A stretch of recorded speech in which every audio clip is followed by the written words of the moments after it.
दोस्तों, तो शुरू करते हैं इस ऑडियो बुक का पार्ट 7।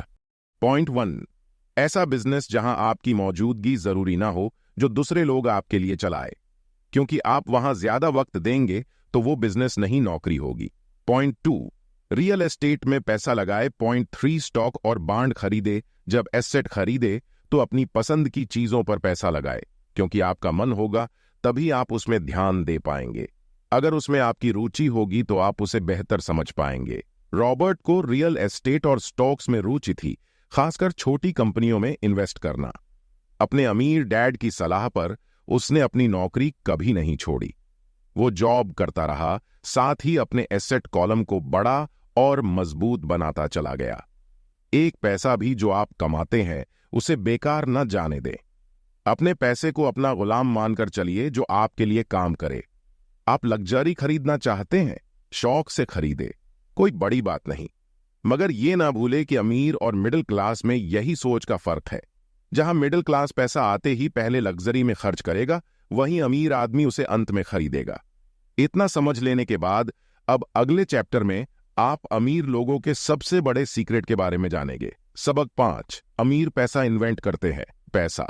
अलेक्जेंडर ग्राहम बेल ने टेलीफोन इन्वेंट करने के बाद उसे पेटेंट कर दिया था। इनका बिजनेस बड़ा और संभालने में मुश्किल होने लगी, तो वे वेस्टर्न यूनियन गए और उन्हें अपना पेटेंट और छोटी सी कंपनी $100,000 में बेचने की पेशकश की। उस वक्त के वेस्टर्न यूनियन के प्रेसिडेंट ने पेशकश ठुकरा दी।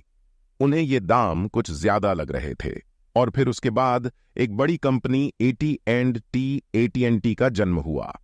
रॉबर्ट 1984 से प्रोफेशनल तौर पर पढ़ा रहे हैं। एक चीज जो हजारों लोगों को पढ़ाने के बाद उन्होंने जानी, वो ये कि उन सब लोगों में पोटेंशियल था, बल्कि हर एक इंसान में पोटेंशियल है जो हमें महान बना सकती है।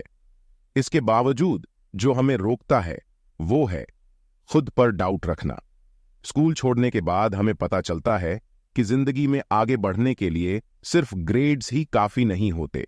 जैसे सिर्फ स्मार्ट लोग ही आगे नहीं बढ़ते, बल्कि वे बढ़ते हैं जो बोल्ड भी होते हैं। ये सच है कि फाइनेंशियल जीनियस होने के लिए इसकी नॉलेज भी होनी चाहिए, मगर साथ ही हिम्मत और बोल्डनेस भी चाहिए। ज्यादातर लोग पैसे के मामले में कोई रिस्क नहीं लेना चाहते, मगर अमीर होने के लिए आपको रिस्क लेने ही पड़ेंगे, क्योंकि हो सकता है आने वाले सालों में एक नया बिल गेट्स पैदा हो, या अगला अलेक्जेंडर ग्राहम बेल, और बाकी शायद दिवालिया बनकर गरीब हो जाए। अब ये आपकी मर्जी है, आप इनमें से क्या बनना चाहते हैं।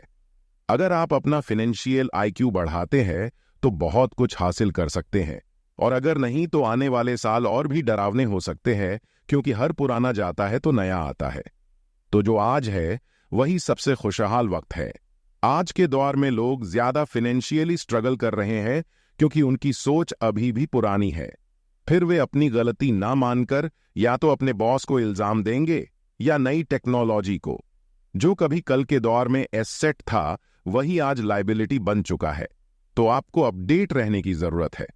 रॉबर्ट ने एक गेम डिजाइन किया है जिसे वे कैश फ्लो कहते हैं। ये लोगों को सिखाता है कि पैसा कैसे काम करता है, अमीर बनने की राह क्या है, और रेट रेस से बाहर कैसे निकले। ये सारी चीजें इस गेम से समझाने की कोशिश की गई। एक दिन एक औरत आई। गेम खेलने के दौरान उसने एक बोट कार्ड जीता, जिसका मतलब था कि उसने उस गेम में एक बोट जीती। वो औरत बड़ी खुश हुई, मगर जब उसे पता चला कि बोट लेने के लिए उसे एक बड़ी रकम टैक्स भरनी होगी, तो उसकी खुशी गायब हो गई।